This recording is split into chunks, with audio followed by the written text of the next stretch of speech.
introductions. I will start with the honorable members. We are sitting as a joint committee and the Committee on Industry and Commerce. So, honorable members, I start from Honorable Mtumi. Honorable Brian Mtumi. Two co-chairs who are going to chair the proceedings. The one who is speaking, that's me. I'm Honorable Clement Chidua, Member of Parliament for Zaga South, Chairperson of the Parliamentary Portfolio Committee on Budget Finance and Investment Promotion, and also a member of the Industry and Commerce Portfolio Committee. Let me hand over to my co-chair to introduce himself. Good afternoon, honored members. Welcome, Governor and your team. I'm Ngoni Mdekunye, the chairperson of the Industry and Commerce Portfolio Committee, and I'm a co-chair in this committee. Thank you. Thank you, honorable co-chair, and the other honorable co-chair. My name is Dr. John Mushayavanhu. I'm the new governor of the Reserve Bank of Zimbabwe. First, I would like to say apologies. We were late. We underestimated the construction work that's going on. We kept getting lost, but finally we found the place. I hope you forgive us for being late. My colleagues will introduce themselves. Thank you. Good afternoon, honorable members. My name is Maurice Mpofu. I'm the executive assistant to the governor. Good afternoon, honorable members. My name is William Kavila, Deputy Director, Economic Research. Thank you. Honorable members, my name is Nicholas Masiandima. I'm the Deputy Director, Economic Research and Policy. Thank you. The presence of the media, I'm sure we have quite a number that came to cover this session. Just as a way of introductions and giving my remarks, we are gathered here to seek clarity on the recently announced monetary policy statement. And in line with the mandate of the committee members, in line with the mandate of Parliament, which is legislative, representing the people, and playing our oversight role, we managed to seek views from a cross-section of stakeholders on what they think about the recently announced monetary policy statement. We had representations from the Bankers Association of Zimbabwe, the Confederation of Zimbabwe Retailers, the Confederation of Zimbabwe Industries, ICAS, Zimbabwe Association of Pension Funds, ZBCA, Zimbabwe Chamber of SMEs, the Consumer Council of Zimbabwe, ZNCC. They made presentations to the joint committee. And based on their submissions, and also the submissions that we got from people as members of Parliament who are representing people on the ground, we have got quite a number of issues that we would want the RBZ, ably led by the governor, to provide clarity to the joint committee and When we are done, we are going to prepare a report. That report will be presented here in Parliament, and it's going to be debated. And basing on the debate, we are going to get further recommendations, which we will then forward to your office for implementation. So in terms of the monetary policy statement, we know the presentation was done on the backdrop of a domestic economy that is characterized by high inflation and exchange rate and currency instability. And based on that, the monetary policy statement had key policy measures: the adoption of a market-determined exchange rate system, and we've heard the market had been clamoring for that. Efficient and optimal money supply management, introduction of a structured currency, anchoring local currency on reserves backed by gold and foreign currency, and other measures as announced. So, basing on these policy measures, this is what we looked at as a committee, and we want to see if these measures will extricate us from the instability that I alluded to earlier on. So this is why we are here, honorable members. This is why we are here, Governor and the media. So for us to move with our proceedings, we would want those who are going to make contributions to take oath. And I'm sure this will be led and guided by our Secretariat. So, Secretariat, if you can do the needful.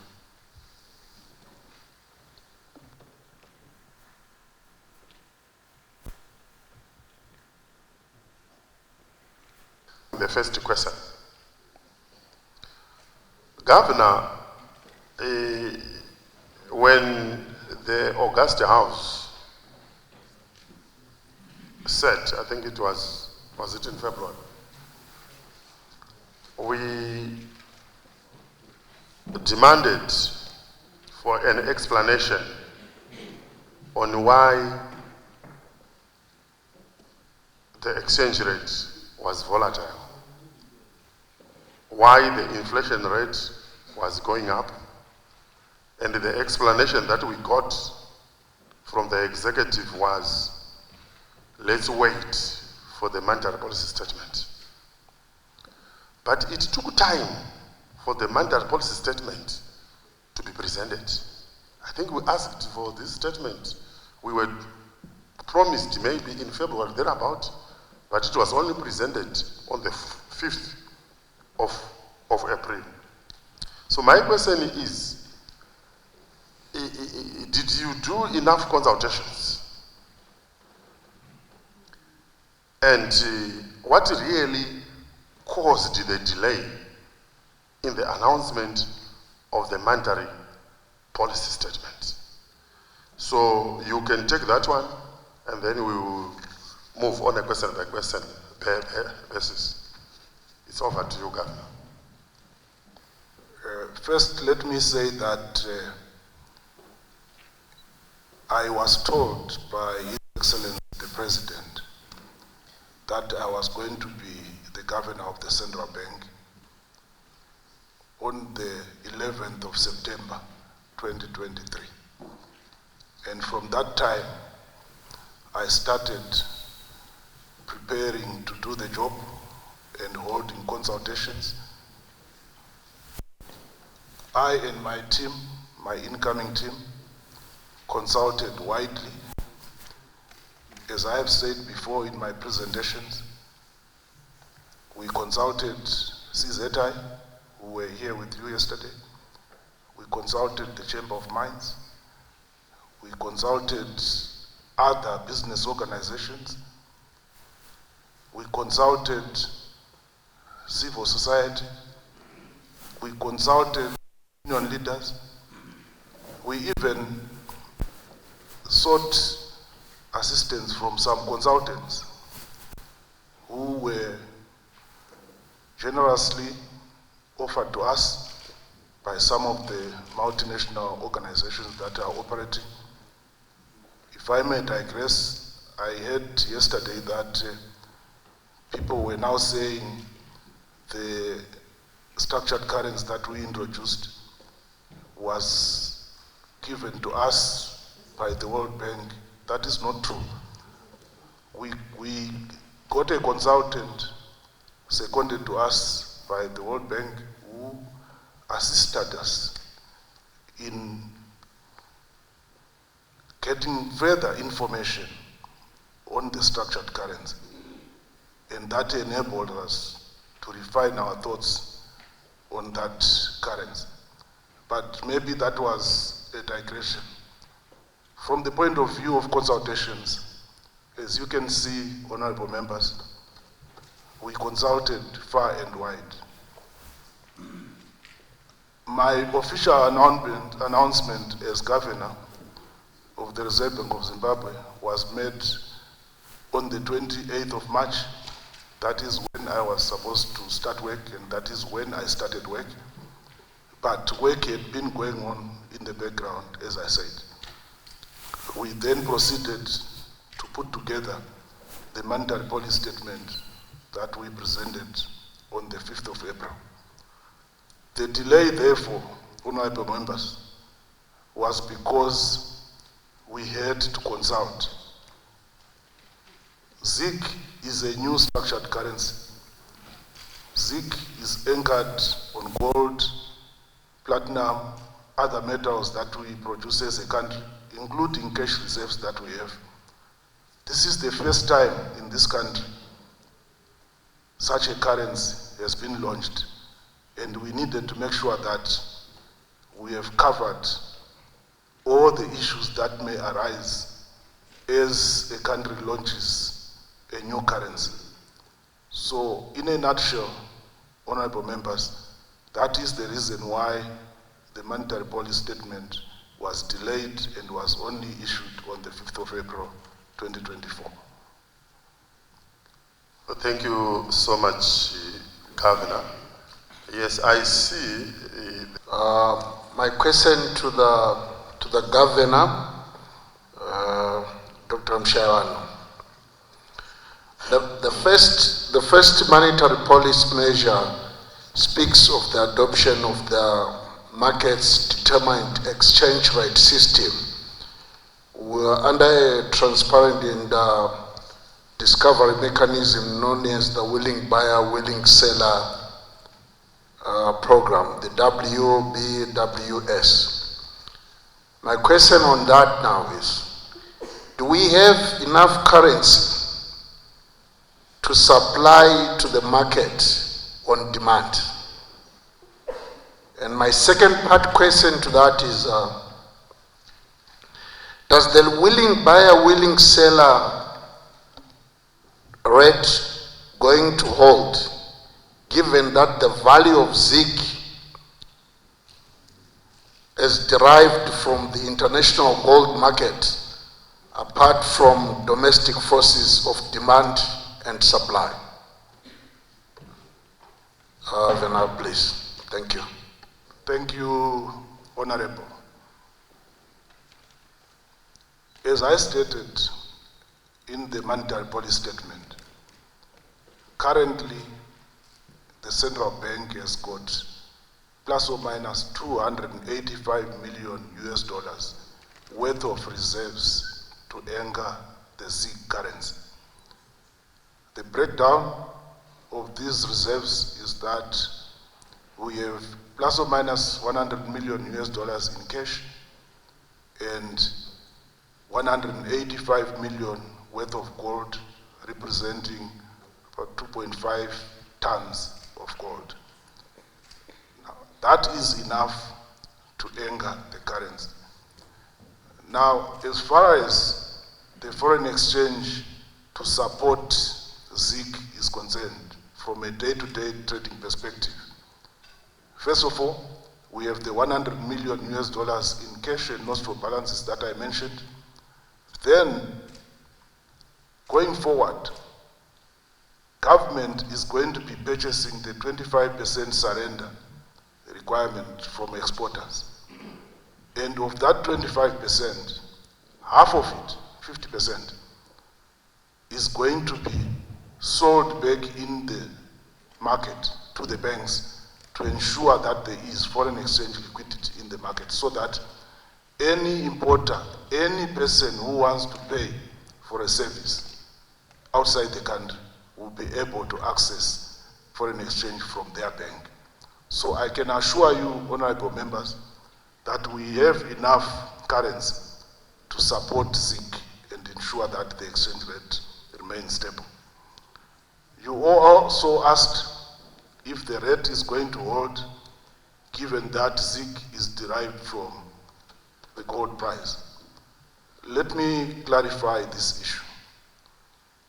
ZIG is anchored on mainly gold, but in the basket of the reserves that we have, there is gold, other metals like platinum, lithium, diamonds.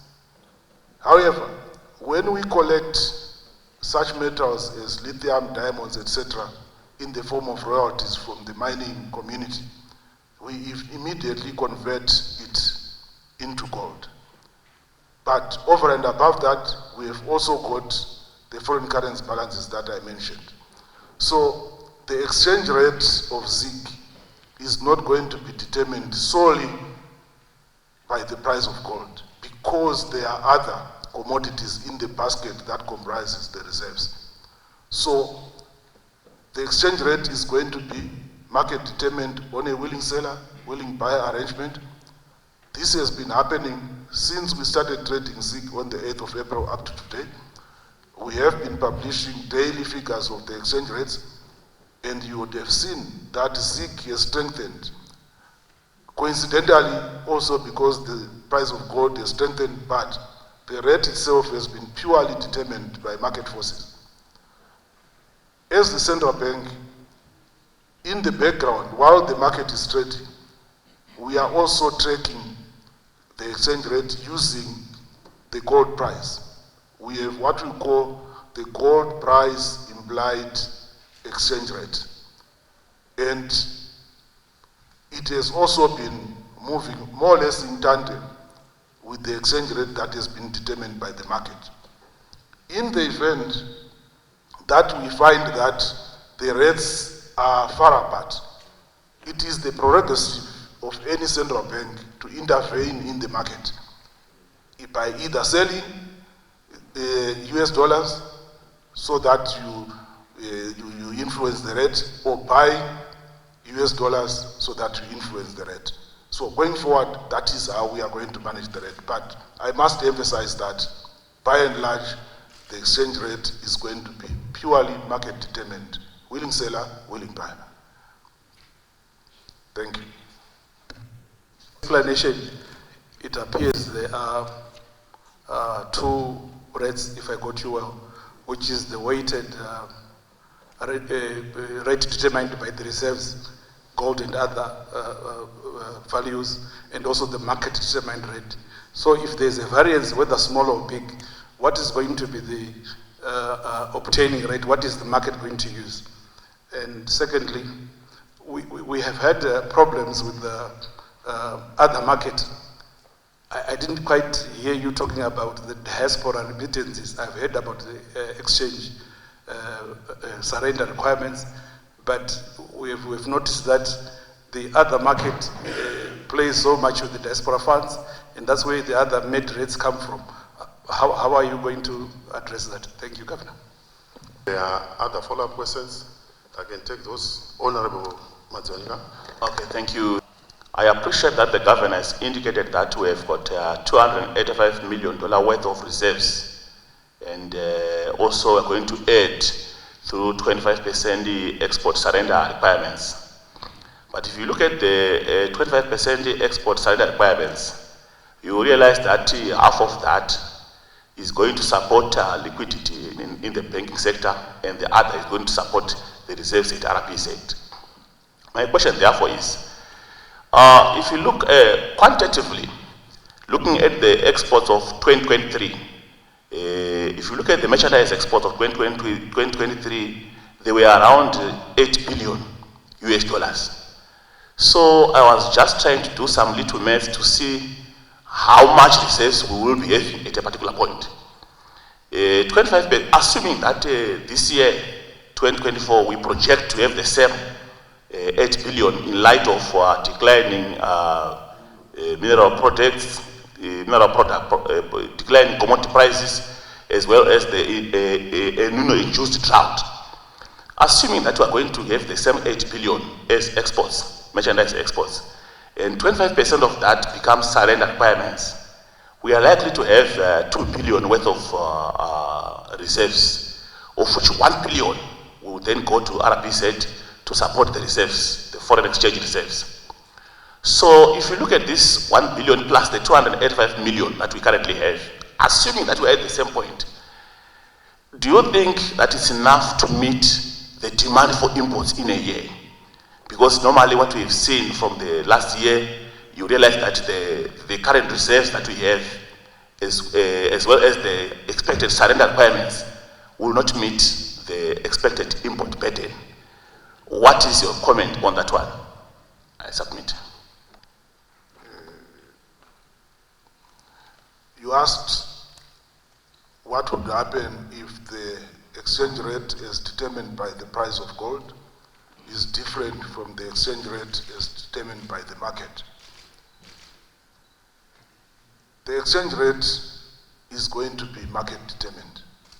However, as I said earlier, the central bank can intervene in the market if it sees that the exchange rate is either depreciating too fast or appreciating too fast. And that is the prerogative of any central bank in this world. So our role is just to intervene in the market. The fact that we are tracking the gold price implied exchange rate is for us to then decide when to intervene in the market. You also asked what is happening to diaspora remittances, which appear to be handled by the other market. And by the other market, I think you are referring to the parallel market. Diaspora remittances come in many forms. Most of them are received through money transfer agencies, which we have registered as a central bank. So that money is accounted for officially. There may be some money that comes, in people's pockets, using couriers and so forth, which may find itself in the other market. But what we have seen since the introduction of the ZiG currency is that there is not much activity in the so-called parallel market.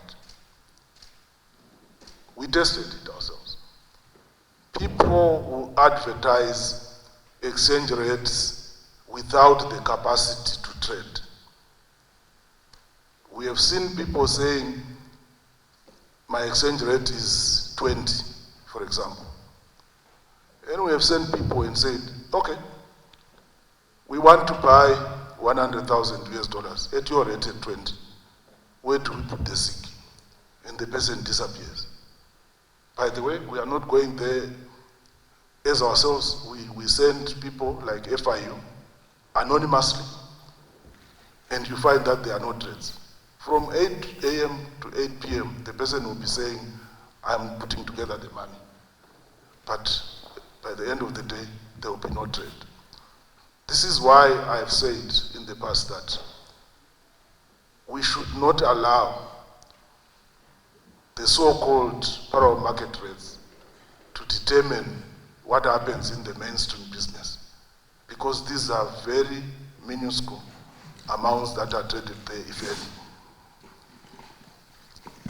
The other question was that we have 285 million worth of reserves, and then we will add to that using the surrender requirements. I must also add to that question that we also add to that using the additional royalties that we are going to get from the minerals, because these come every month.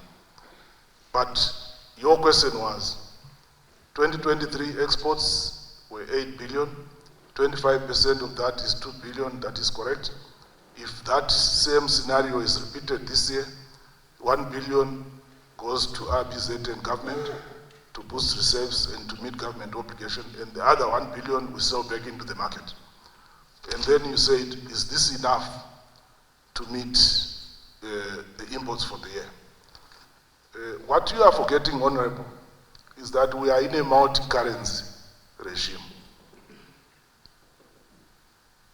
85% plus or minus of transactions happening in this economy are in US dollars. So we are talking of US dollars already in people's pockets, already in people's bank accounts. Only 15% is what needs to be covered in SIG.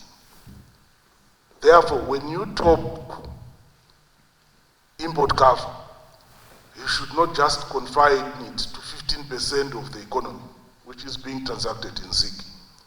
You should also say there is already 85% of the total amount in circulation in this economy, which is denominated in US dollars and is available to meet those imports.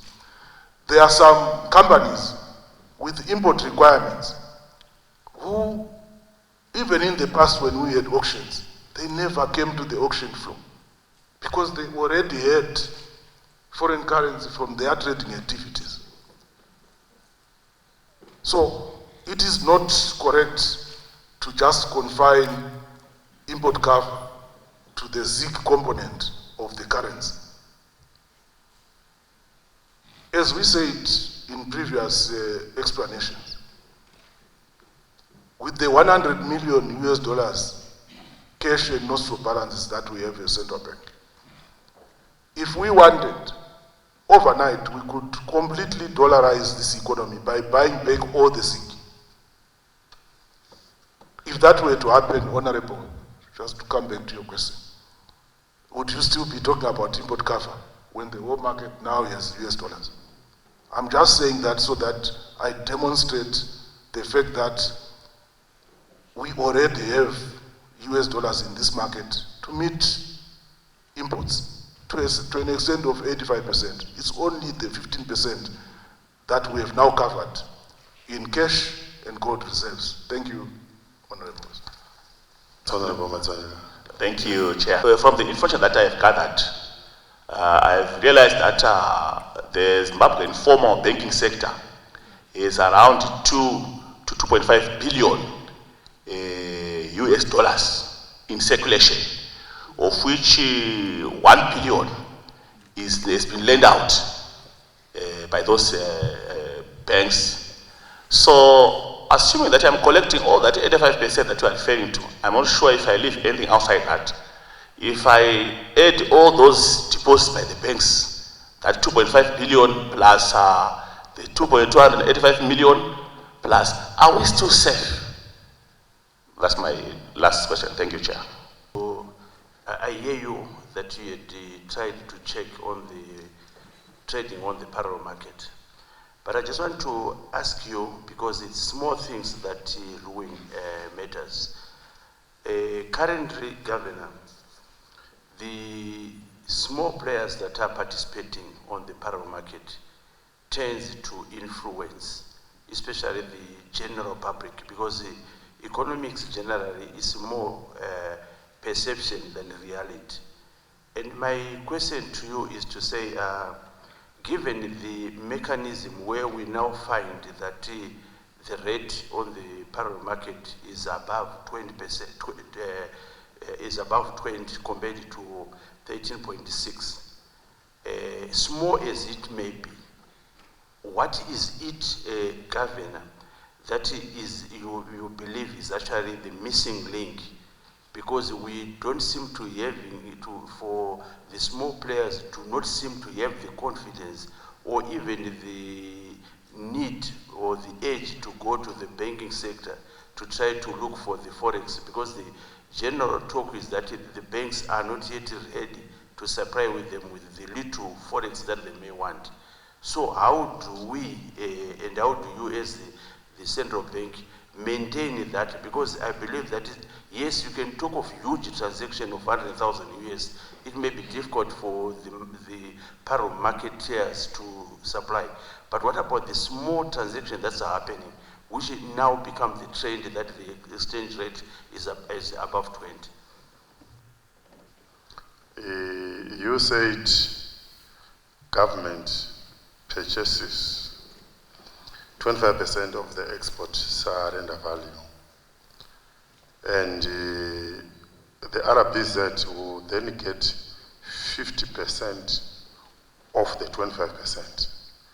I wanted to know your source of zinc. Where do you get the zinc to purchase the 50% of the 25%? It's over. Honorable. First of all, I will start with the question on the parallel market, to say what is the missing link. We have to appreciate, as honorable members, that whatever is happening in the parallel market is illegal,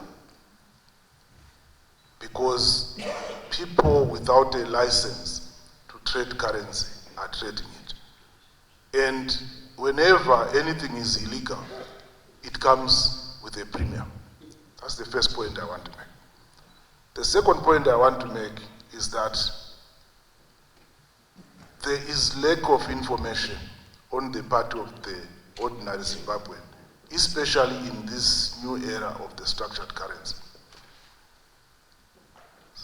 Some of these illegal foreign exchange dealers are taking advantage of that information gap. They know that come June, the next QPD, ZIG is going to strengthen in value. So they are buying your ZIG today at 1:20. And they know that they are going to sell it back to you when you want to pay tax at 1:10. So I would urge the public out there to be careful, because these people are probably holding ZIG in anticipation for its strengthening when there is going to be super demand for ZIG during the next QPD. If that message could be sent across to the public, it would help them look after their precious ZIG.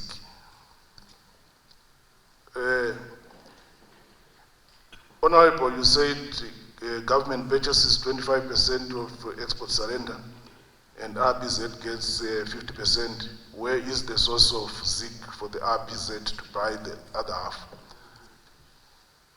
Under the new arrangement, the RBZ is no longer doing what was called quasi-fiscal operations. So the arrangement is that government buys the foreign currency for us, the 50% of 25%. And then they give the other 50% as a way of boosting the Reserve Bank's reserves. So there is no money printing on the part of the Reserve Bank, because when we buy that foreign currency from the market, we debit Treasury's account and keep the other half of the foreign currency and give them half. Thank you. Thank you so much. The policy indicated that the money supply management policy thrust to ensure that reserve money growth is contained within the limits of growth in gold and foreign currency reserves. And by virtue of that, I noticed earlier when you were responding to questions by fellow honorable members, you mentioned that royalties, you will get royalties from the various mining players. be it in platinum, gold, and so forth. Do you have a prescribed future limit of money supply on the event that gold reserves keep on accumulating?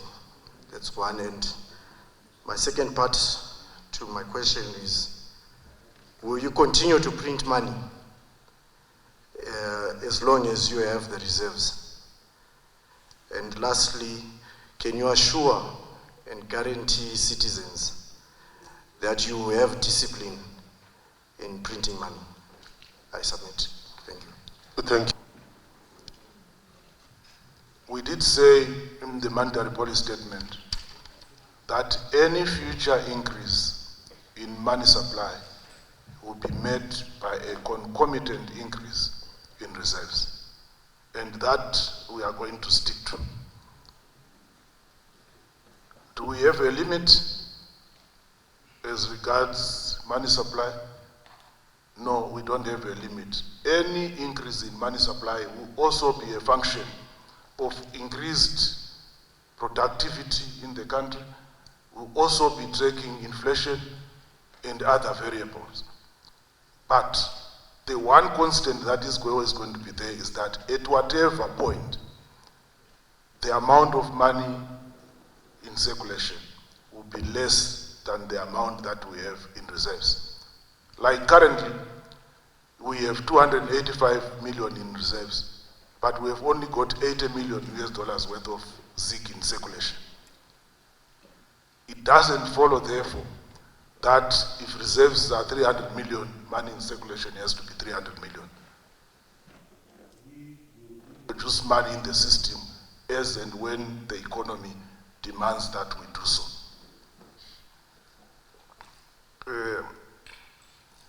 So I guess that answers your second question as well, to say, will you print money as long as you have reserves? The answer is no. Money will only be made available based on productivity, based on inflation variables, and other economic variables. And I can assure citizens in this August House that we will stick to that mandate. We have a monetary policy implementation committee that we have set up at the central bank, which monitors all these variables on a daily basis. Even right now, as I am in this August House, as soon as it is 4 o'clock, I'll get on my WhatsApp all the statistics to say, how much money do we have in the market today? What is the level of our reserves? What percentage of reserves is money in circulation? What is the exchange rate today? What is the gold implied exchange rate? All those statistics I get on a daily basis. So that is the commitment we have to making sure that we walk the talk as far as what we announced in the monetary policy statement is concerned. Thank you. Give us an assurance. Are you sure, or I'm aware that the RBZ has got the mandate to control the money supply, but judging from our past as a country, where we have seen that more often than not, the money supply management in this country had gone beyond the central bank. And I want to find out from you, what is it that you are going to do differently in terms of money supply? Because remember, we've traveled this road before when we had our first supply of bond notes under the Afreximbank Bank, and naturally it slipped beyond the central bank. So what guarantee and what mechanism are there in place that you are going to have a tight money supply management as you alluded to? Well, thank you. In the past, the central bank was doing what we call quasi-fiscal operations. These involved the central bank buying foreign currency from the market and printing money to pay for it. They also involved the central bank borrowing on behalf of government because the government could not access credit. But those things have changed now. All the QFO obligations have been moved to Treasury, and Treasury is now taking care of the borrowings. Treasury is now taking care of the buying of foreign currency in the market using money that they collect from taxes. So there is no more printing of money by the central bank for those operations that I've just mentioned. So that is what is going to be done differently. Secondly, because of what I mentioned earlier, the country's reserves compared to the amount of money in circulation were no longer in sync. But His Excellency the President, in his wisdom, about a year ago, directed Treasury that going forward, the country needed to start building reserves.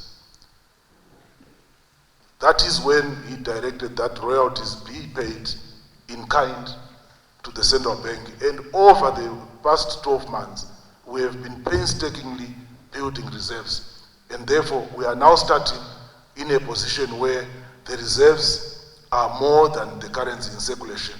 And we are just going to be building on that. Again, that is what is going to be different. In the past, the central bank did not collect any royalties in kind. Therefore, it was difficult for them to grow their reserves. Now they can. Yeah, Honorable. Understands that it's one of the functions of the RBZ to maintain price stability. We understand that ZIG will be backed by gold, and its exchange rate will be derived from the international market, gold market. So, what will happen to domestic prices following an increase or decrease in the international gold market, assuming that the rate of ZIG is directly linked to gold price? Thank you. Yeah, you can take that one, Governor. To correct something, the exchange rate is not going to be solely determined by the price of gold. We have a basket of reserves comprising gold, other precious metals, and foreign exchange balances. So the strengthening of the price of gold does not necessarily mean that the exchange rate is going to move. It depends on the composition of the basket and the weighting of the various components of that basket. And as I said also earlier on, the exchange rate is going to be determined by the market on a willing seller, willing buyer basis, with the central bank only intervening if necessary. I hope that answers your question. The Governor, I hear you saying that our currency, which is the Zimbabwean gold, is backed by a basket of precious minerals, which is predominantly gold. It is also backed by foreign currency reserves, which is predominantly the United States dollars. My question therefore is the gold redeemable? Secondly, is the foreign currency which backs this currency redeemable as well? Can people easily walk into banks and say, I'm holding this Zimbabwean gold notes, I'm holding this Zimbabwean gold digital currency, I want to trade off to get the backing, which is the US dollar. Can people ordinarily do so? Because my understanding is when something is said to be backed, it can easily be interchanged with, so as to as a check or an indicator of confidence. I submit. The ZIG currency is transferable.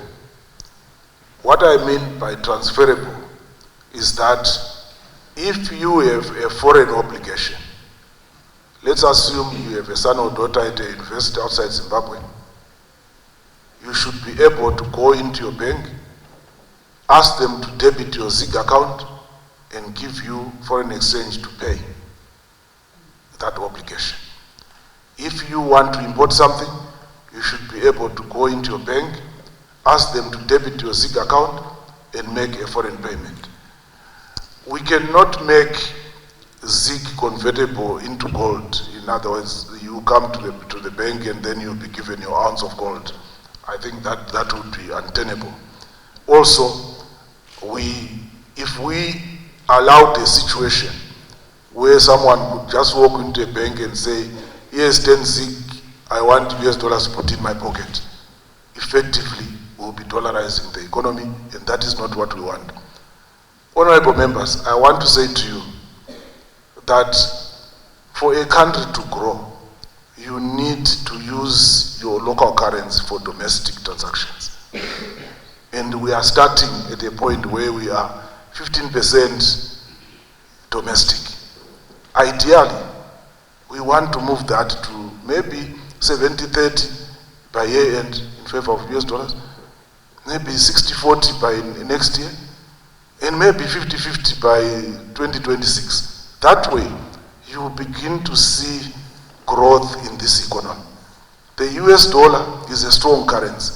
There is no way we can sustain our economy if we are going to be using the US dollar as a transacting currency predominantly. I just thought I would also make that point clear. Supplementary. Our respectable governor is that when you bring it to us or to the nation as backed or anchored, it follows that it can be easily convertible. Because if you look at our reserve that we have got 285 million worth of reserves. But the currency, as you have rightly said, the currency circulation is $80 million as of $80 million worth of ZiG. So can there be a challenge? Because this will build confidence ultimately. When one walks into a bank and eventually people will be indifferent, and they will now believe to say, the governor is meaning it to say that it is backed. So if you are not allowed to get money from banks, what is the difference between this currency and the fiat currency? Is it still backed or not? Or is it just backed by invisible things? Thank you, Chair. Currency backed by reserves in the form of gold and other precious metals. I did explain why it is not feasible for you to just walk into a bank and change it. Because we want to make ZiG the trading currency in this country. And government has actually assisted us by saying 50% of the taxes will be paid in ZiG. That way you will see the opposite of what you are saying, Honorable, happening. You will see people going to the banks with US dollars cash and saying, please convert this into ZiG so that I can pay my taxes. And this is what we want as a country, not the other way around. Thank you. Nona matipindure mvunzo wangu patri pamabva mukutaura. Takatarisa kumasure uko. Tatichiona kuti chinyanya kuti vanhu vade US kudarika currency yanga iripo. Inyaya yekuti kuchikoro kuri kudiwa US. Kunobhadhara kukanzu US. Kunobhadhara maschool fees zvakawanda, kunobhadhara magetsi kuri kudiwa US. Kuma passport kuri kudiwa US. Kutenga mafuta edzimotikari kuri kudiwa US. Kureva kuti demand ye-US yakakura. Saka ndiri kuti ini ZiG imari yawo yataitambira. Mune urongwa hupi hwekuti vanhu vaite chidokwa-dokwa cheZiG. Vade ZiG zvakanyanyisa kuti vanobhadhara kuchikoro, vanobhadhara mafuta edu, vabhadhare zvose zvinodiwa nemunhu wepasi. Kunove izvezvi ndiko kwatove nereti yakutaurwa yema20 iri kumunhu wepasi. Saka tiri kuti mune urongwa hupi kuti ZiG ridiwe vanhu vave nechidokwa-dokwa chekurida pakunobhadhara zvine chekuita nekurarama kwavo. Maita basi. Honorable, nemubvunzo wenyu. Urongwa huripo ndehwekuti izvo kana pane munhu ari kutengesa zvaari kutengesa izvozvi akati iye changu inini ndinongotengesa nemaUS dollar, isu tiri multi currency, musiye yakadaro. ndokuti zvichaitika ndezvekuti munhu iyeye ari kutengesa zvinhu zvake in US dollars ndi-taxpayer. Patichasvika muna June, till yake inenge yakazara nema-US dollar isina kana 1 zig. Zvinoreva kuti achatoenda chete mubhengi kunoritsvaga zigi racho. Zvinogona kuitika kuti paachanорitsvaga zigi racho raakudhura. Zvandambotaura zviya zviri kuitwa nemamani changer kuti ivo vari kufanira kutenga vachikuchipisirai, asi kana vaakuzokutengeserai vanenge vaakutengeserai ichidhura. Saka yambiro yangu ndeyekuti dai kuri kuti zvangu ini ndine business, kana munhu wese ane business ndaitomuti wakatarisira kuti uchazobhadhara tax muna June, fanoona kuti zvinhu zvako zvaunotengesa zvimwe uri kutengesa nemazigi zvimwe nema-US dollar, nokuti tiri multi currency environment. Zvinozokubatsira pakuti paunozosvika kuti wava muna June hauzonotengi zigi racho raakukudhurira. Iyi yambiro yandabvira vanhu vese vanenge vachiti isu hatitambiri zigi, mucharitsvaka nemaziso matsvuku. Ndatenda. Governor, ndanzwa sekuti mubvunzo wanga wakatarisana nekuti chii chamuchaita especially ku-increase demand ye-local currency. Takatarisana nekuti kuzhinji uku kuchanzi tipei ma-US dollar, uye ma-private sector mazhinji, ma-private sector firms mazhinji ari kutambirisa mazigi wayo anenge achitambisa local currency, yeti zvoda kubhadharwa in USD. Chii chamungaita maybe kuti zvikoro zvacho izvozvo kumapasipoti ikoko kutambiro local currency. I understand pakatanga conflict yeRussia neUkraine, Russia yakaita dambudziko recurrency yayo ika-identify a strategic commodity. Yainayo ikaona kuti oil is a strategic commodity, ndokubva yati oil yese yakufanira kutengwa ne-local currency yayo kuitira kuti demand ye-local currency yeRussia iwedzere. Saka tiri kuti chii chamungaita imemi kuti demand ye-local currency iwedzere zvekuti kumazvikoro uku toita kubhadhara maybe mazigi iwayo achitambirwa, nokuti kana zvisina kudaro demand ye-USD icharamba yakakwira, rate ichiramba richikwira pamusika mutema mazvita. Russia yakati yayo yese ngaitengeswe nemaruble. Isi tatanga nekuti tax yese hafu yayo ngaitengeswe, ngaibhadharwe nezigi. Ndipo kupai mafika. Tax inokolektwa netreasury pakota ega ega inopinda mu 300 million US dollars. Hafu yayo 150 million US dollars. Isusu senyika tine 80 million worth of zigi. Mukapabata ipapo muchaona kuti zigi ichanetsa kuwana, and anenge akaibata ndiye achanga achiti inini price yangu yezigi ndeyakati. So hurumende yakatoita zvakaitwa neRussia. Isusu mumonetary policy statement takataura kuti kuenda mberi mumashopu munenge mune maprice ezigi kuti chinhu chinoita 1 US dollar kana kuti 13 zig 30. Ndozvatakati zvinofanira kuitwa. Vakomana vendu veFIU vaitenderera. Mazhinji masupermarkets nevamwe vanotengesa zvinhu vari kuteedzera mutemo wacho, asi kune dzimwe nyanya dzisiri kuita izvozvo. Ndosaka muchiona vamwe vanhu vakuendeswa kukoti, ndokuti munyika muno tine multi currency. Multi currency zvainoreva inoti kana uchitengesa chinhu unofanira kunge une maprice maviri, ye-US dollar kana kuti yezigi, kana kuri ku-southern region kunoitwa marandi yerandi nezigi. Haikona kuti ungoti changu chinoita randi chete kana changu chinoita US dollar chete. Takazvitaura mumonetary policy statement. Tatenda. Are we likely to buy fuel in Zik? Honorable, izvozvo zvinhu zvatiri kuronga takatangira ipapo pokuti tomboti tax ngaibhadharwe in tichiri kutaura kuti towedzera zvipi tichiwedzera zvipi munenge muchitaurirwa patinenge tava ipapo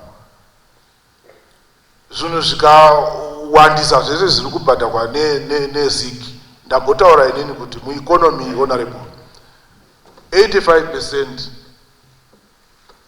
yematransaction ari kuitika i-US dollars 15% iziki mukangomuka makati zvo zvese ziki tinorishaya ziki racho rokutenga zvinhu nokuti isu kucentral bank takasunga hatisi kupirinda mari pasina mareserves saka ikaramba iri 80 million worth of ziki iri market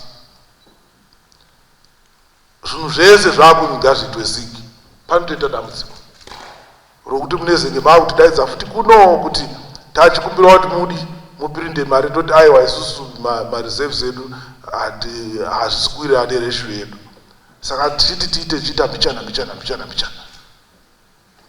tichasvika ikoko ndambozvitaura kuti by the time yatinosvika maybe 2026 tisisatombotaura izvizvi munhu anenge angoti yaanayo tenga nayo pasina kuti 15% ne85%. Supplementary. Honorable Chair, Governor, tikatarisa population yedu tine massive servants vachange vachitambira masalaries avo ari muziki. Totarisa kwatinobva kumasvingo north nenyika yese kune mafarmers vanobhadharwa zvirimwa zvavo ruzhinji nehurumende iri muziki. Now fuel has become a basic commodity for everyone, including these farmers. They need to buy fuel kuti vakwanise kurima zvinototsigira kubudirira kwenyika. So chinowedzera kuuraya kudonha kwecurrency kazhinji confidence mumarket. Saka tichava ne-larger chunk population this group involve massive servants the general population yekumusha ichange yakutsvaka US dollar kuti vatenge fuel nezvimwe zviri kuchajwa muziki, then that pressure ndo yatinotyira kuti inogona kuomera vanhu upenyu nekuti vachange vane zikizve ravapuwa nebhanga renyu asi vakutsvaka US dollar kuti vakwanise kumita mabasic needs akafanana nefuel.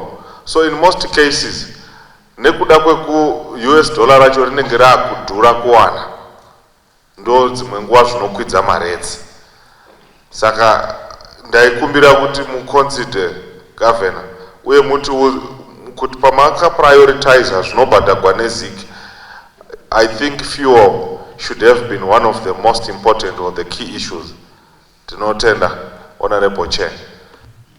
As to what else to add, and your point has been noted, but I want to re-emphasize this point. If I were a civil servant and I have been paid by ZIC, I'm sure come June my bank manager will be saying, there is someone who wants to buy ZIC. Can you sell your ZIC? And we credit your account with US dollars. Because of the fundamentals that I mentioned earlier on, where the amount of ZIC in circulation is such that it may not satisfy the demand for the next QPT. Ndanganjikumbirisa kuti vanhu vapabate ipapo kuti inini fanika inini ZIC iri muaccount mangu handitodi nayo because ndoziva kuti muchanditsvaka muchiida ZIC iyo. Supplementary.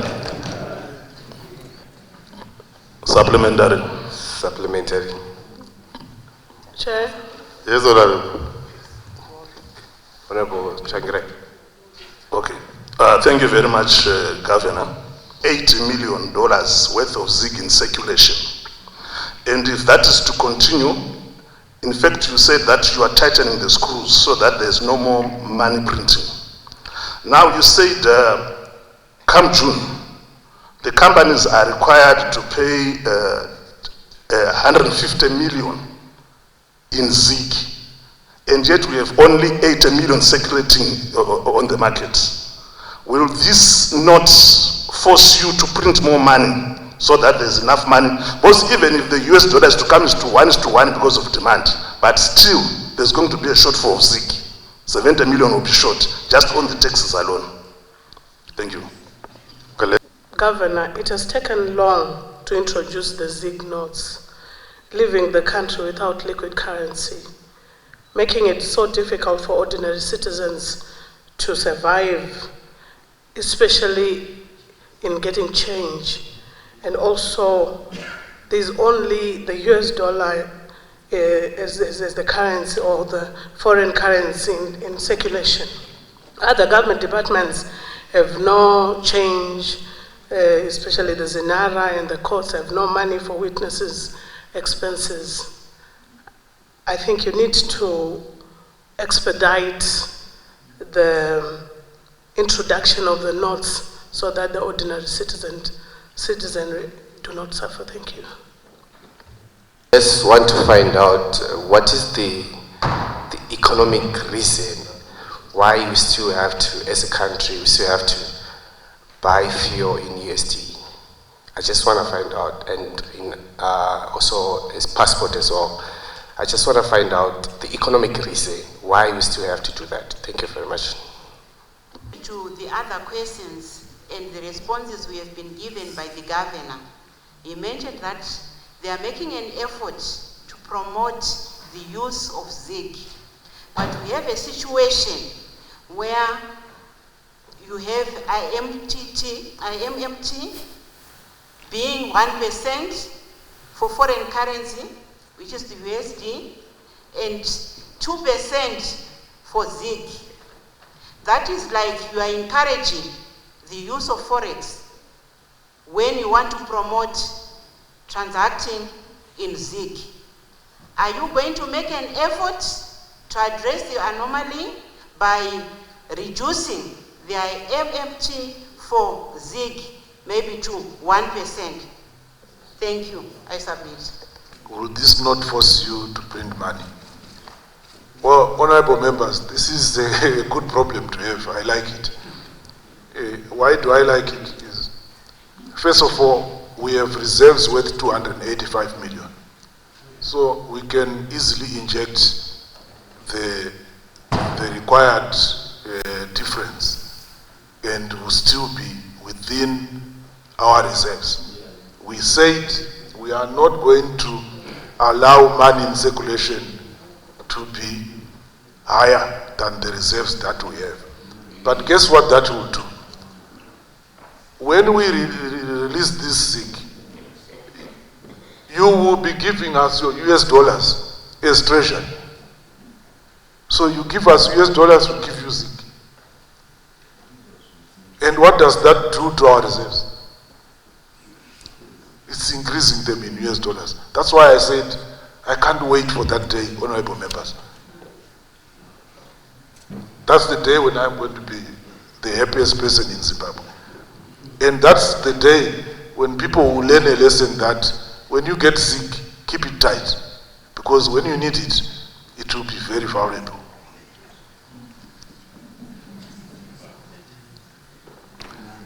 The next question was on the introduction of notes and coins and the fact that it has caused some suffering. What we have been advised is that when you introduce a new currency, you need at least 14 days to educate the nation on the features of that currency. If you don't do that, you will end up with unscrupulous people duping unsuspecting people, especially those in the rural areas. And they will lose their valuable assets only to realize that they have been given a piece of paper which is purporting to be ZIG currency. So we are going around the country educating people on the features of ZIG. Even for those who are visually impaired, we say if it is a 5 ZIG, there will be 5 bumps on that note. And these are the features that you look at. And honorable members, I'm very pleased that you called me today, because when you look at the members of parliament, you cover every corner of Zimbabwe. I am imploring you to be our ambassadors. Now that you know the features of ZIG, please, when you go back to your constituents, tell them what it is. What we have also decided to do as the central bank is that when we come to your constituents to tell people about ZIG, the first port of call is the MP's house, so that you go with us to the people to explain. They listen to you more than they listen to us, because you are the person they elected. We are just officials in the central bank. They don't know us. But if it's coming from you and you are saying, citizens, let's accept our currency, I'm sure we'll get more traction. This is my plea to you. So, the ZIG notes and coins are going to be distributed with effect from the 3rd of April. On the issue of change, we did make an announcement that while we are educating people about the structured currency, ZIG, the old bond notes continue to be legal tender. In other words, you can use them. You just divide what used to be a bond note by a factor of 3,500, and you arrive at the equivalent in ZIG. For those 14 days, while we are educating people, we implore you to do that. What I'm also going to kindly ask honorable members is for you to also respond to a survey that we are running. We are running a perception survey on ZIG, just to say, what is your understanding of ZIG? Are you going to accept it and use it in your business? So that we understand. And maybe when you go back to your constituencies, you can also give them the QR code, and they also, so that we have an understanding of what Zimbabweans think of the currency, or that will probably tell us how much they know about the currency and how much they don't know, and help us improve as far as our outreach is concerned. The other question was, what is the economic reason why we have to buy fuel in USD? This question keeps coming up. The economic reason is that currently we are 85% USD and 15% local currency. And if you also look at the proportion of expenditure that goes to fuel versus what goes to everything else, it's probably more than 60%. So that is the economic reason. If all fuel were supposed to be bought in ZIG and nothing else but ZIG, there would not be enough ZIG to buy that fuel, based on the 80 million that we have. We've only got 80 million worth of ZIG. You are not telling me that in a given month, people only buy 80 million worth of fuel. They buy a lot more. And that is the economic reason, honorable. Then the last question, IMMT for ZIG is 2%. The one for USD is 1%.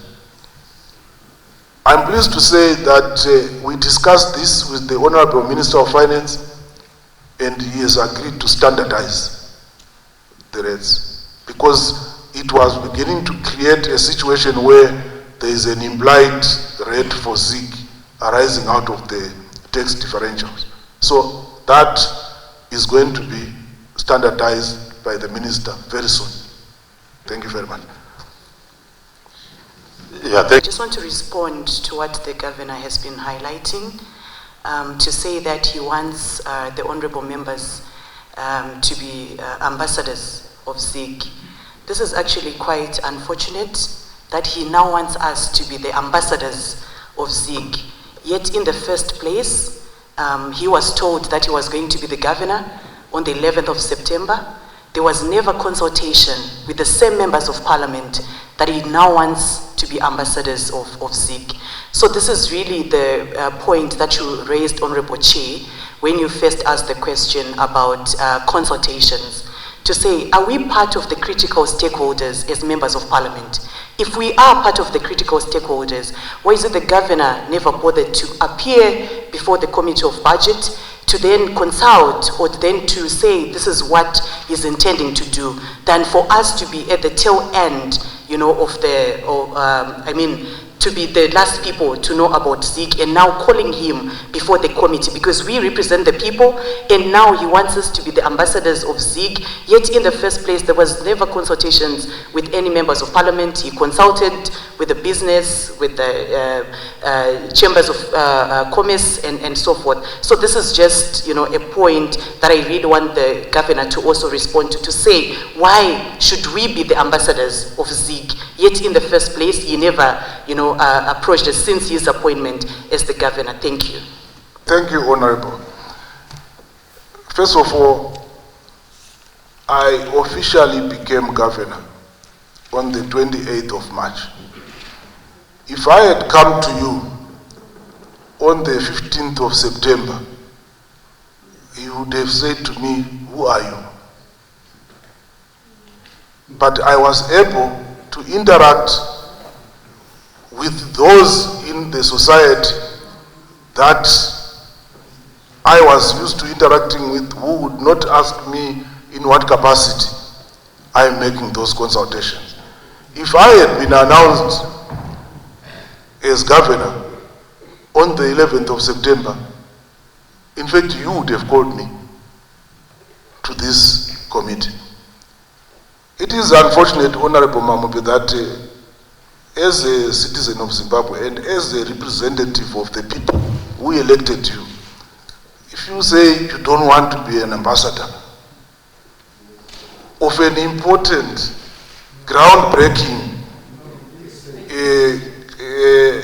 introduction of a currency, then who is going to be the ambassador? My understanding, you honorable members, is that as members of parliament, you are the link of the people to government, link of the people to the central bank, link of the people to anything. And hence my appeal to you to say, if we are to get this message through to the people, to the grassroots, we would kindly ask that you avail your office, you avail yourself, so that we explain to your people, so that they are not exploited by unscrupulous people who will come and say, this is a ZIG, and get their vote, when in fact they are giving them a piece of paper. That is my plea. It's okay, Honorable, if you don't want to do it, but maybe others will do it. Thank you, Governor, and I don't think we want honorable members to have some exchanges here. I think the issue got the correct answer, and we want to move forward. But what is critical is the success of this country requires a multi-stakeholder approach. And I think this is what the governor alluded to. Surely when one is consulting, it requires some probabilistic approach. This time you might be chosen, the next time you are not. And when it is a random sample, why would you really say you should be chosen? So I think it's good, Governor. The point that has been raised by the Honorable is this committee is very important. And it's your committee, we need to work together. When it comes to critical policy issues, you need to engage your budget committee and other relevant committees. But otherwise, given that you officially started work on the 20th, today, I'm not sure of the date, it's not even 4 weeks. So I think you have started on a good note. We would want you to engage us. In our communities, we would really want to work with you. But otherwise, the point that the Honorable raised is very important. You should work with your committee. At this point in time, let me hand over to my co-chair to continue with the submissions that are coming from the other honorable member. If you see that I did not pick you, it is probably that your issue has been covered, Honorable Mkombe. So let me hand over to Honorable Mdekunyi. Thank you, Co-Chair. Thank you, Governor, and your team for finding time in your busy schedule to come to be with us. Governor, I followed you since you were Operations Director at First Bank until you were Group CEO. What struck me the most is you survived the turmoil that occurred in the banking sector. There were more flamboyant and loud bankers that were your peers in that industry that fell by the wayside. And you survived all that time. That tells me something about you. Also, in that observation, I've also observed that you are not a loudmouth. Sorry, let me say you are not a man of many words, and you observe the decorum of a true banker. You have been challenged this time. Supplementary Chair. Sorry, Chair. I think let's just stick to our business, Chair. I have to recognize you first, Honorable. Thank you. We are happy that you were appointed our Central Bank Governor. Why am I saying this? I have got a huge belief in you that you meet this big challenge that is before you. In doing your work, I wish you extreme stubbornness, not to be moved by the wind, to remain strong, steadfast, and where money should not be printed, it mustn't be printed. The challenge before us of the monetary policy, of stabilizing the ZIM currency, is a challenge for all of us. We would want to support you in your work.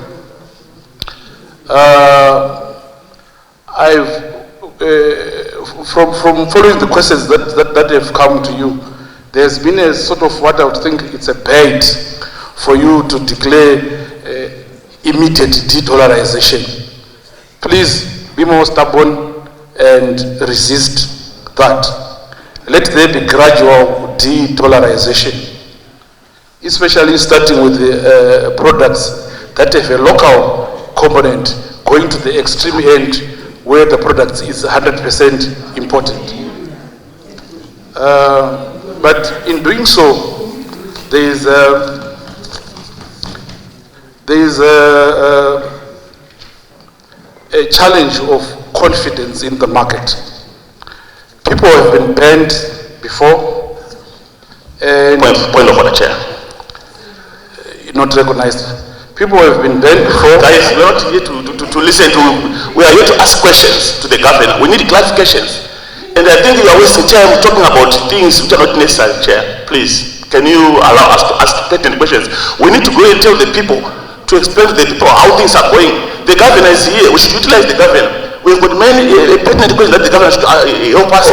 Order, honorable member. Order. I'm the chair here. Let me do it my way. You chair it in another way. Yes. Honorable Governor. Governor. There is lack of confidence in the market. Yes, we have heard that the financial statements will be audited once in a year. Could that be a bit more frequent?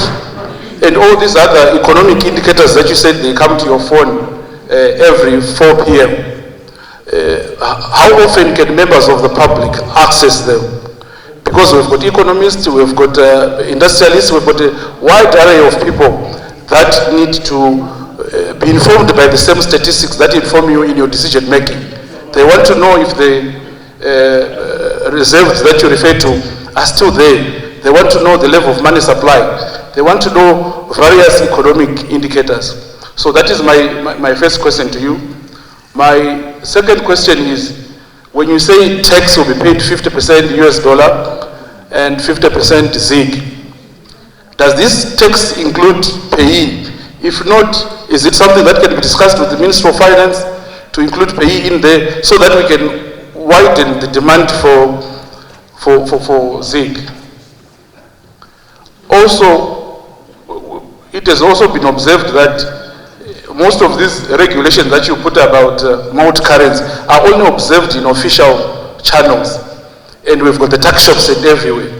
When the numbers favors the tax shops against the formal establishments that pay taxes, what are the measures that you can implement to also ensure that this is enforced against the tax shops? Thank you, Governor. Those are my questions to start with. You talked about the confidence challenge. I fully agree with you. It's something that we need to address. And you talked about the need to make the audits more frequent. We could do that, but there is a bit of a challenge in that if an auditor is coming to you more frequently, they lose their independence. And so we may need to see how we navigate around that. But it's a point that is well noted. We have no objection whatsoever to any audit at any one time being done on the reserves, because we want to be as transparent as we can. You also mentioned the indicators that I talked about. Can they be made available to the public? Currently, we are perfecting the dashboard. We call it the governor's daily dashboard. And I think once we have perfected it, we have put all the indicators and refined them, there is no reason why we cannot make it public, where you probably find it in some page in the Herald to say this is the amount of reserve money, this is the amount of reserves that we have, and so on and so forth. We have no objection to that being available, but allow us to perfect it first. The 50% QPD, does it include payee? Not as far as I know, but it's a conversation that we can have with Treasury. But so far it's just relating to QPDs. And then what are we doing about tax shops? This is why we have the FIU on the ground, and I think also the police as law enforcement agents will do their job, because in the mandatory policy statement we said prices should be in ZIG and any other currency, because we are in a multi-currency environment. But as central bank, we may lack the tools to enforce, and this is why we would then turn to the law enforcement agents to make sure that that is implemented. Thank you. Supplementary. Supplementary. Thank you, Governor. Chair. I would like to recognize Honorable. To understand from the Governor whether you will invite those auditors that are, say, registered with those public accountants board, those auditors that are credible on a global international stage for verifying the quantum of the reserves that you have. Thank you. You are certainly right. If we are going to have an audit that is believable, it has to be done by someone who is a registered auditor. Can be local, can be international, because I don't want to discriminate against our own auditors. As long as an auditor is registered, they are good enough. But if you insist that you want an international audit firm, so be it. The central bank's books every year are audited by an international audit firm, one of the big four. But I'm just saying, being in this house, if I were to say, we as Reserve Bank will only deal with the international auditors, you would descend on me to say, are you saying local auditors are not capable of doing their job? So we are open. If it's your request and insistence that it be an international auditor, so be it, we will do it. Thank you. Supplement. So, take you to the issue of confidence in our market and also in our people. The withdrawal limits are discouraging people to deposit money into the banks, and there's also a rumor that hard cash is escaping the borders, getting deposited into Zambia, and vanhu vazhinji vakutora mari dzavo vachifungidzira kuti it's better kuti tiende tinotsvaga kuri nani like Zambia. So my question is, what can be done to motivate those people who are also taking money to Zambia, and some people are also depositing their money in their homes to make sure that their monies are safe. And pavanoda kuno withdraw, voita sei, because the limits dzavari kupiwa dzinova discourage kuti vasanounza mari kumabhengi. Mobva mawedzera ipapo kuti mumufungidziro dzenyu, in your own opinion, what could be the reason why people are escaping the borders vachinoshandisa mabanks ari kuZambia, and also why vanhu vari kuti it's better kuti ndifushe mari yangu pasi pemubhedha than kuendesa kubank? Thank you, Honorable. Over to you, Governor. Withdrawal limits, Honorable, are there for a purpose. As a country, we are a member of what is called ESAMLAC, East and Southern Africa Anti-Money Laundering Action Group. When there is too much cash circulating in an economy, it fuels money laundering. And so these limits are set for a purpose. You will recall, honorable members, that there was a time when Zimbabwe was placed on the grey list. When you are on a grey list, it means all the transactions that you are doing in foreign currency are watched, monitored. We worked very hard as a country, even through you, honorable members, passing legislation that then enabled us to be removed from that grey list. We want to avoid being on that grey list. A number of other countries in Southern Africa are now on that grey list.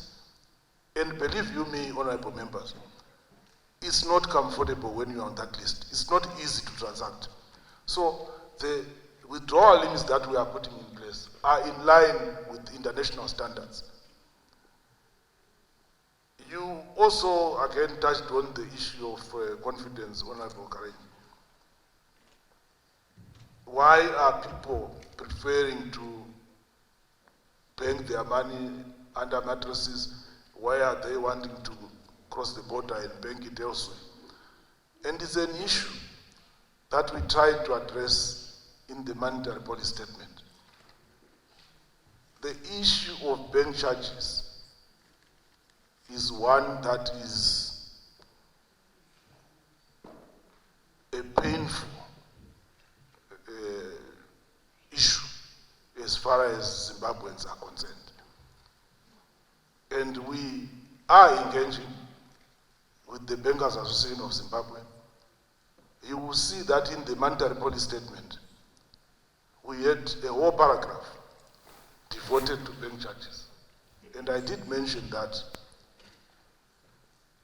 it would be very sad if we have a situation where one has sold their tobacco, the money goes into the bank, they use what they can, they leave a little bit in the account and go home and wait for next season. Let's say they have left $200. When they come back next season, they find that there is minus 200 in the bank. And they have to sell 30 barrels of tobacco just to give the bank. We cannot allow that to continue to happen. And we did say banks will not charge, at least when the account goes down to $100 US or equivalent. Please, don't charge. Secondly, there was the issue of interest on investment. Granted, we had a currency that was very volatile, and it was very difficult to save in that currency. Now we have ZIG, a stable structured currency. We are estimating inflation to end the year at anything between 2 and 5%, which is healthy. In the monetary policy statement, we prescribed minimum deposit interest rates that every bank must pay for time and savings deposits.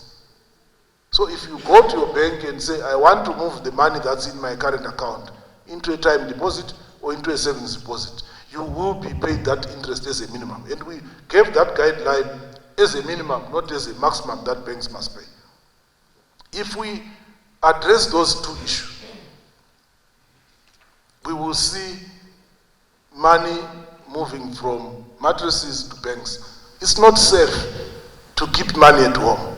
Every day you open a newspaper, you are hearing of a case of a robbery. Robbers now know that if you go into any house, you are likely to find cash. And we don't want that to be happening. So we have put in measures to encourage banks to pay interest. In fact, to force them, because we say this is the minimum that you must pay. And hopefully, money will start flowing into banks. Prior to the announcement of the monetary policy statement, there was also a rumor that went around to the effect that the new governor wants to convert your FCA balances into local currency.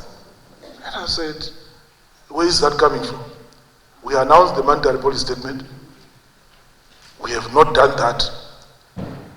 If your money is in US dollars, it will remain in US dollars until you have used the last dollar yourself. We have no business converting people's balances from one currency to another. We are in a multi-currency regime. You are allowed to keep your US dollar account, you are allowed to keep your ZIG account and transact as you wish on those accounts. So, Honorable Karen, it is my view that with those measures that we have put in place, we will see people gradually deciding to bank their money. I hope I have answered your question. Thank you. Supplementary. Flip side of the issue is in respect to those companies or entities that are liquid or that get a lot of cash on a day-to-day basis, like fuel service stations and other. We have actually gone into the business of selling money because you cannot get a huge withdrawal at the banks. But if you go to those entities that get a lot of cash, you can actually then transact, buy cash at a premium. And I just want a comment from you in respect to whether your FIU is actually doing anything in respect to that. Then the second issue, which I then also want to tie to this, Governor, you continuously say that there's an engagement that is happening between the monetary authorities and the fiscal authorities, that is the Minister of Finance. Is there a time limit that has been agreed between the fiscal and the monetary authorities in terms of making sure that the complementary measures from the fiscal side are actually brought to support the monetary statement that we have actually issued? Because as long as you continue to say that there's engagement, the market may probably create a perception that maybe there's a disjoinder between the two authorities. The issue of people selling money, well, I'm not aware, but certainly if it is happening, FIU should be able to then deal with it. Because it may be very easy for those liquid companies, as you say, if every day transfers from other people when they are supposed to be receiving money for fuel, we can interrogate the accounts and see what is happening and deal with those people, because certainly it is not something that we expect to be done in a normal economy where cash is sold in the market. Thank you for raising that. We will ask FIU to look into it. We do interrogate people's accounts from time to time. That is why you have seen some accounts being frozen, because we would have found something untoward in terms of the way they are running that account. The Ministry of Finance and the Central Bank are talking all the time. There is no disconnect whatsoever. We are two sides of the same coin. There is no way we can have a situation where one is trying to pull the other side and the other one is trying to pull the other side. It won't work. I think the co-chair, once upon a time, was a deputy minister of finance and can confirm that there are regular meetings that happen between the central bank and the Minister of Finance. As regards the complementary measures, we have already announced that one of the complementary measures is the payment of QPT dues in ZIG, and that is going to apply next QPT come June. And so that actually shows you that we are working together, because under normal circumstances, the central bank would have announced a monetary policy statement, and then later on the minister would have announced this measure that I have talked about. But he gave us authority to announce that as evidence that the monetary policy statement that we presented was discussed and agreed with the Minister of Finance. Thank you very much. To what had been submitted by Honorable Kareni. Governor, the issue of these physical cross-border transactions, there are actually 80 money laundering. And I just wanted to come up with a proposal. I know my co-chair said you may need to take hard measures, and I don't know what you think about this measure. Would it be asking for too much if you put in place a policy measure where all imports should be paid for through local bank accounts? If you are an importer of imports up to a certain threshold, which shall be determined by the central bank, all such imports should be paid through the local account. I think this will deal with the problem of money laundering, we will deal with the informalization, we will then promote bank use. And I think it may be an unpopular measure, but I think if we just say all imports should be paid through local institutions, we will deal with a lot of problems. So I just want to pick your brain on this one. It's just a proposal. Thank you. If we put in place a measure like this, it will definitely promote bank use, and it will make it easy for us to see what is happening. And we would then add to say, if there is no evidence that this import was paid for through your bank, Zimra can impound that import.